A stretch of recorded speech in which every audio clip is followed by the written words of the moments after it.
Welcome to Save Your Money, Save Your Teeth, the go-to podcast where curiosity meets dentistry straight from the experts. It's Jan with you, as well as Dr. Clifford Yudelman from OptiSmile, and we are once again taking a deep dive into the world of dental care from a consumer's perspective. Whether you are looking to brighten that smile or protect your wallet, we've got you covered with practical advice and also the latest insights with this podcast. So stay with us as we uncover the secrets to maintaining both your dental health and your finances. In the previous podcast, we started teeth whitening, and today, more specifically, in-chair whitening. Dr. Yudelman, welcome back once again. Thank you, and thanks for having me back, and hope you had a great week. And I'm sure if anybody listened to last week's intro to teeth whitening, they'd be really looking forward to getting the lowdown on in-chair whitening. Next week, as we said, will be take-home whitening, and then we'll be talking after that about the over-the-counter or the internet or the beauty salon or illegal teeth whitening. And then lastly will be everything else, myths and home remedies, things like that. We'll expose all the ins and outs of that. So today's in-chair whitening, I'm really looking forward. Yeah, looking forward to it, Dr. Yudelman. So can you firstly explain the in-chair teeth whitening process to us step by step? Yes, so in-chair teeth whitening, or any teeth whitening, should start with a good cleaning to remove plaque and to polish any stain off the outside of your teeth, because whitening using peroxide gel, hydrogen peroxide or carbamide peroxide, is the main thing with that is to actually bleach the stains inside the teeth. It's not to actually remove or bleach any stains on the surface of your teeth. So obviously a good cleaning and a polish is very important. If you've had a clean or a polish within the last few weeks, then it can be just a quick little buff on the fronts of the teeth. But in general, there shouldn't be any tartar on your teeth. You want your gums to be nice and healthy. So the next step would be to actually put a protective barrier on your gums. We squirt this out of a little syringe. It can be white or blue, depending on the system. And it's very carefully applied but at the gum line to cover up your gums and to make a seal between the tooth and this protective barrier. So any of the gel, when we put it on your teeth, does not get underneath and get onto your gums. We'll talk about that as well. And then we harden that with a light, a curing light, similar to when we harden those white fillings. And we check it that it's not leaking. And then we put the gel on the teeth. And there are some gels that don't use a light. And there's gels that we put one of those bright lights on that I think a lot of people mistakenly call laser whitening. Very few dentists in the world actually use an actual laser. We use this LED light, but I'll wait for some of your further questions to see if it comes up. Okay, and what results can patients typically expect from an in-chair whitening session?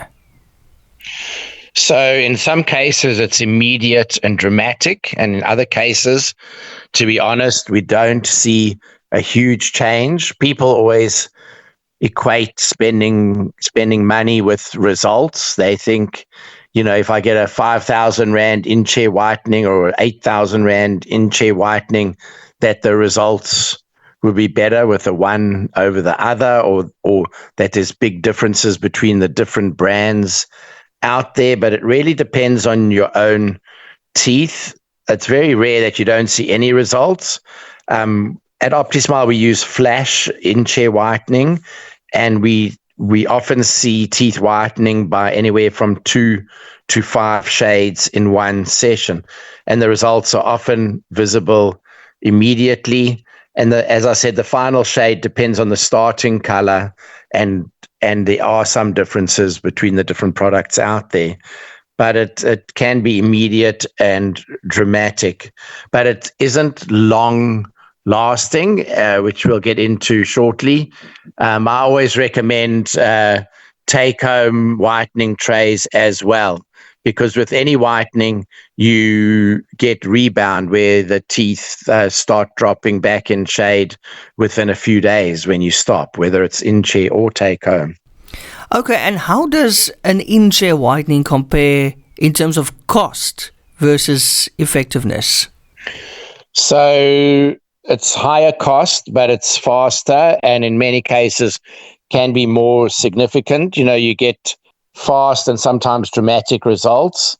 It's cost effective for those that are seeking a quick improvement. And my preference is actually take-home whitening.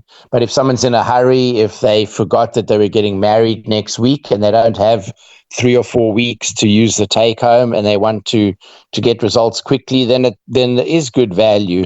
But for someone whose teeth have been yellow for the last 4 or 5 or 10 years and they just would like them whiter, then it's probably not that cost effective, because we always recommend, or in many cases insist, that the patients get take-home whitening as well. And how often should one undergo in-chair whitening treatments? A lot of people want to come in and get it done every 2 or 3 months because they don't want to do the take-home whitening at all, and they've got a lot of money to spend on this, and by their own admission they're just too lazy and they'd rather have us do it, or for one reason or another they had a bad experience with take-home whitening. In general, if someone does a in-chair whitening and then follows up with tray whitening and they keep up the tray whitening, they shouldn't really ever need another in-chair whitening, because it won't make much difference if you're maintaining the whiteness.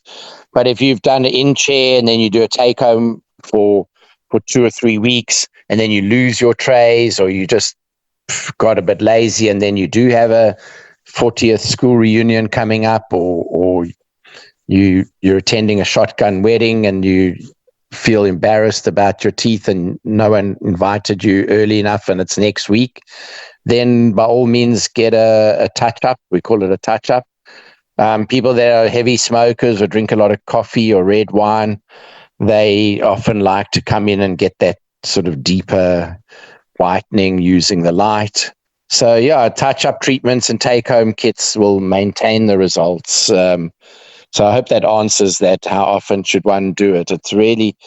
That's one thing about teeth whitening, is it's very customized, which is why at OptiSmile we call it OptiSmile Wow, capital WOW. That's way of whitening, because we customize it for every single patient, and we use 3 or 4 different products. We don't use just one product. Some dentists, some practices are very tied in with one system, and they use the whole system all the way through, from the in-chair to the take-home to the toothpastes, and it's very much brand driven. But I'll mention different brands. For in-chair whitening, at OptiSmile we use something called Flash, which is from Germany, and we really love that product. We've tried it with and without the light, and we found that the light actually does work. There's a lot of research to say it shouldn't make any difference. For patients that don't want a light, or for various reasons, we also use Opalescence Boost, which doesn't use a light. And then our take-home whitening we use is Pola from Australia, Pola, but they have something called Pola Office, which is you put the gel on the teeth, with the barrier, but there's no light. And we offer all of those, but when the patient doesn't have a preference, or in most cases, our dentists and our hygienists will always pick Flash, because we do see amazing results with Flash. And by the way, Opalescence is the one, they brought teeth whitening to the market back when I was in California in around about 89 or 90. Opalescence brought out the original teeth whitening gels back in those days. Okay, so doctor, for those who are concerned, any risks or side effects associated with in-chair whitening? Yeah, so let's start with gum irritation. So if you have an inexperienced dentist or hygienist, and in some cases even an experienced dentist or hygienist can miss a spot where the barrier is not quite sealing on the gum, or if the patient's got inflamed gums and the dentist or hygienist recommends that they wait until their gums are healthier before getting before having the in-chair whitening. But there's a wedding on, like I say, which often it's a wedding. I don't know why. Usually if it's a reunion, people start preparing years ahead because they're nervous to see their classmates from 20 or 30 years ago. True story. But weddings, it's always like a last minute. It's like, ooh, I've got to get my teeth whitened for the photos. But yeah, those 35% hydrogen peroxide, which is what we put on the teeth, they can really burn the gums. It's very temporary. We take off the barrier and we might see a few little spots that look very white or bleached, and the gums can be irritated. There is stuff you can put on there. We have seen patients that have gone to a beauty salon where the beautician or an unlicensed teeth whitening person has used professional strength products. That's highly illegal. The HPCSA will actually send the police and arrest you if you're listening to this and you're one of those people. Yeah. There have been people that have gone to jail for practicing dentistry illegally. Only dentists and hygienists. Hygienists have to do it under supervision. So there's two types of hygienists. There's a regular hygienist, which 99% of hygienists in South Africa are just regular hygienists. They have to work with a dentist or under general supervision. The dentist has to be present in the office or has to have examined the patient beforehand and prescribed teeth whitening. There are some hygienists that have opened up, in many cases illegally, because in South Africa there's only a handful of hygienists that are licensed to practice independently, and they are allowed to open up their own practices or see a patient. There's a lot of extra studying and certification, and I believe it's more costly to maintain that license. And I don't know the exact numbers when I looked into it for various reasons. About 3 or 4 years ago, I found that there's maybe less than 20 of these hygienists in South Africa. So yeah, just be careful who's using the professional strength in chair. But yeah, we've had patients back to where someone went to a beauty salon, got some professional stuff put on their on their teeth, and it got all over their gums. And their gums were very, very, we're not talking about a leak in the barrier. We're talking about where the person didn't know what they were doing, put it on the teeth, and it all ran onto the gum. And their gums were totally fried. It was quite serious. So another thing that dentists and hygienists don't like to talk about is this temporary tooth sensitivity. So the temporary tooth sensitivity to cold is quite normal with any whitening. It goes away. There's ways to manage it with desensitizers in trays or desensitizing toothpaste like Sensodyne. There's various reasons why your teeth might get sensitive to cold, but something that's unrelated to cold is something known as Zingers. If you look up teeth whitening and side effects, or you go on Reddit or on Facebook or anywhere, Zingers are very, very painful, sharp shooting pains, especially in the lower teeth, and they come and go in waves, and no painkillers will help. You can take anti-inflammatories or Panado, and you just got to wait. They do subside. Most patients, if they get Zingers, it's because of sometimes patients will get Zingers very rarely unexpectedly, but there are ways where you can make sure that everybody gets Zingers if you're that type of dentist or hygienist, where you just keep going after 2 sessions of in-chair whitening, where you're trying to put on 3 or 4 sessions and the patient's already complaining of sensitivity, but you've promised them a 1-hour whitening. Now it's only been half an hour, and you keep going, and those patients will will call you crying because of these sharp shooting pains. So, you can get that with a dentist, a qualified dentist and hygienist, and you can also get that if you're getting it done incorrectly by someone who's not licensed. But yeah, Zingers can give in-chair whitening or any kind of teeth whitening a very bad reputation. Anyone who's had Zingers does not want to ever get them again. I've actually had them, but very short-lived myself. In some cases, it's just, a few hours after the in-chair, you get one or two of these very sharp pains in your lower front teeth, and you don't know what to do, and it goes away after a few seconds, and they can come and go. But yeah, I would hate to have that where it lasts for days or is in multiple teeth.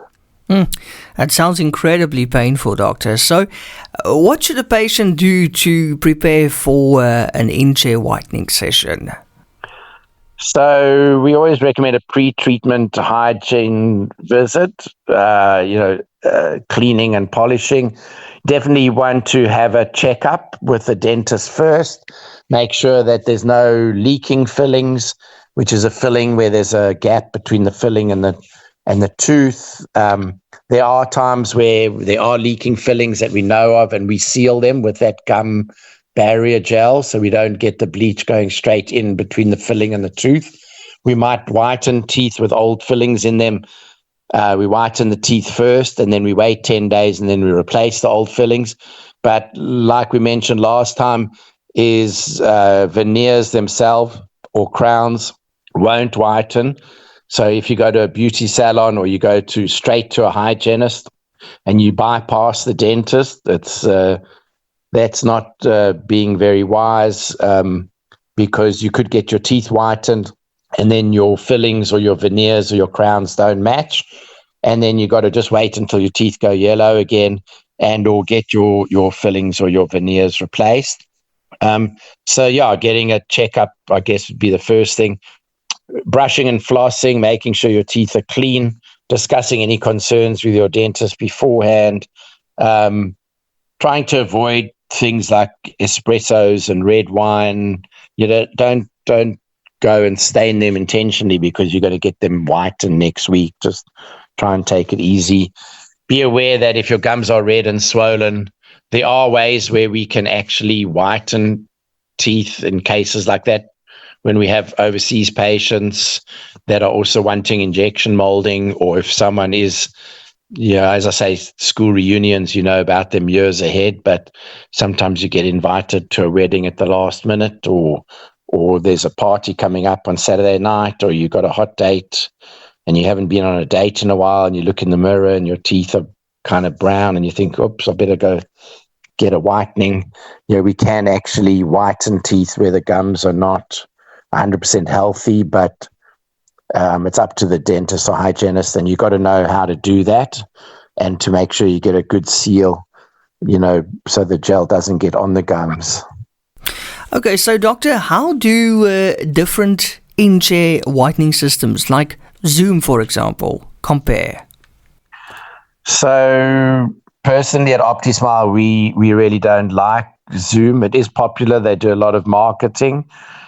We did use Zoom for quite a while at OptiSmile, and we had a large number of patients getting those Zingers. Also with Zoom, you get like a take-home kit that uses the Zoom products. And like I mentioned, we use different products. So we might want to use Flash for our in-chair, but give you Polar as a take-home, or opalescence. But at OptiSmile, we don't use Zoom at all. The different systems we've already mentioned. I've mentioned Flash a few times. We mentioned Boost. That's opalescence Boost from the US, and Polar Office. And, between all four, which is Zoom, Flash, Polar, and opalescence Boost, we've found that Flash is the best in our hands. We will only do, in most cases, 2 in-chair sessions, and we charge accordingly.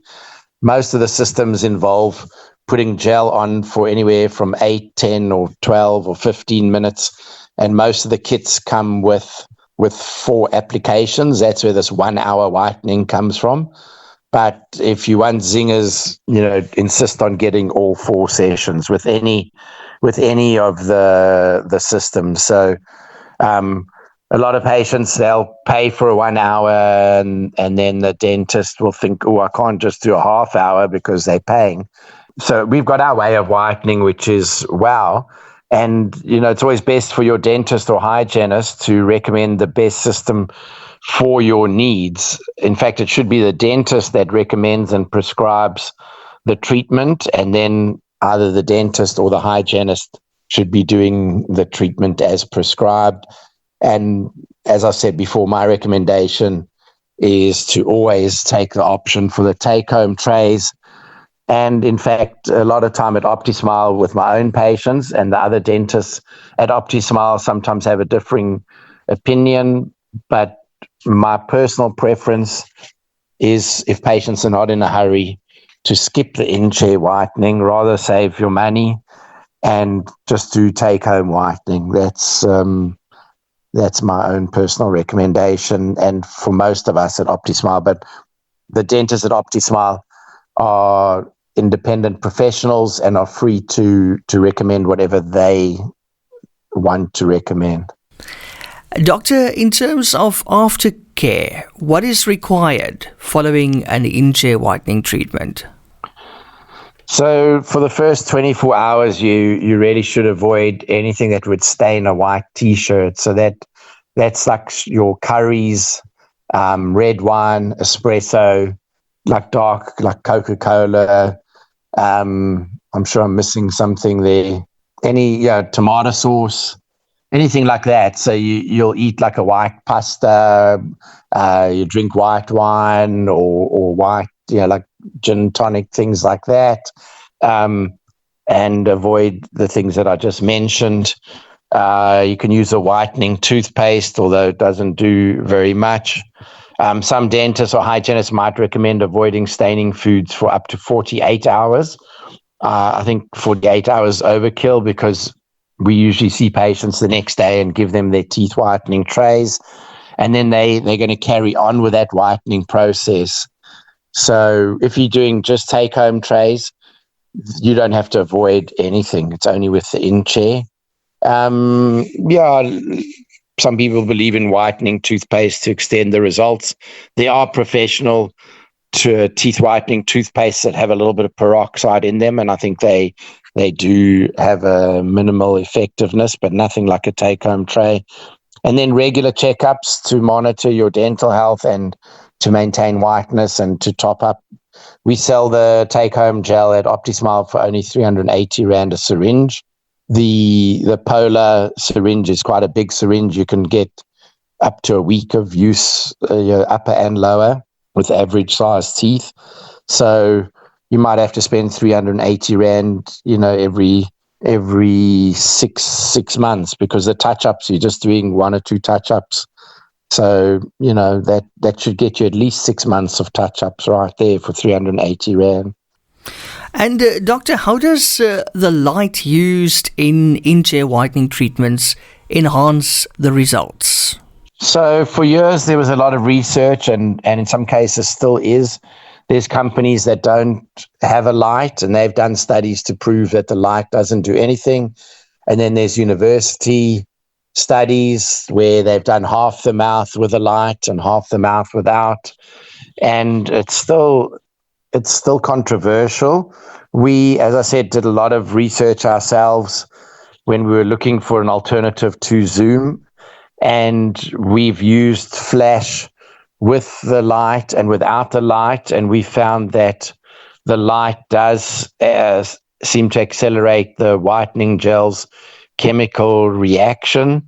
That does have a warming effect, and some of the research shows that it breaks down the stain particles better. And they say it penetrates deeper into the enamel for better results. But I was just recently this week reading a study. I'm on a WhatsApp study group specifically dedicated to teeth whitening. It's just for dentists.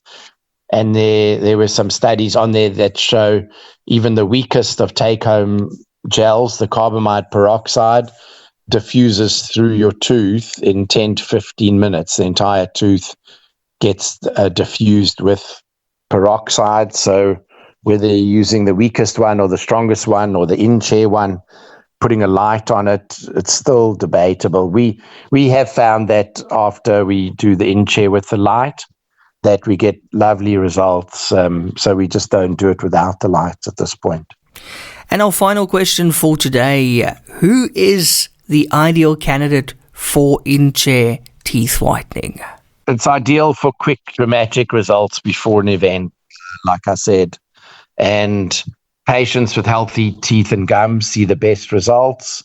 And people who have stubborn stains that want to get stuck in and they don't want to wait 3 weeks for those stains to disappear, they get started with an in-chair, go home and do take home for a couple of weeks and maybe a follow-up in-chair and get things going. So I think, it's best for your own dentist to customize it for you according to your own needs. And I'm just talking about what we do at OptiSmile and what works best in our hands. It's always best to get advice, like we say every week at the end of our podcast. Listen to your own dentist, do your own research, and hopefully what we've discussed today helps you make a wise decision as a consumer. Thanks so much, Dr. Yudelman. That's it for another episode, and we appreciate your expertise and your time. Thanks so much. Thank you. And next week we'll be talking about take-home whitening kits. But for now, it's time to say goodbye. Also remember, while we strive to provide valuable insights, you must always consult with your own dental professional for advice tailored to your personal health. Then also, don't forget to subscribe for more enlightening discussions, and join us again next time as we continue to explore the fascinating intersection of dental health and financial savvy. But until then, keep smiling and taking great care of your teeth.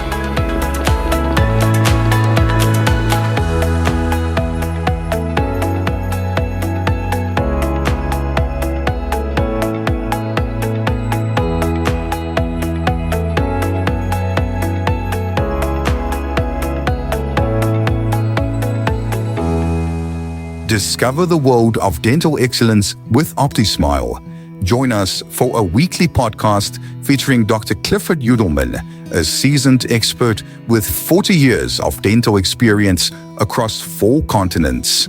Gain unique insights and expert dental advice by visiting optismile.co.za for articles that illuminate the path to optimal oral health. If you're seeking unparalleled dental care in Cape Town, get in touch with OptiSmile or book directly online on optismile.co.za.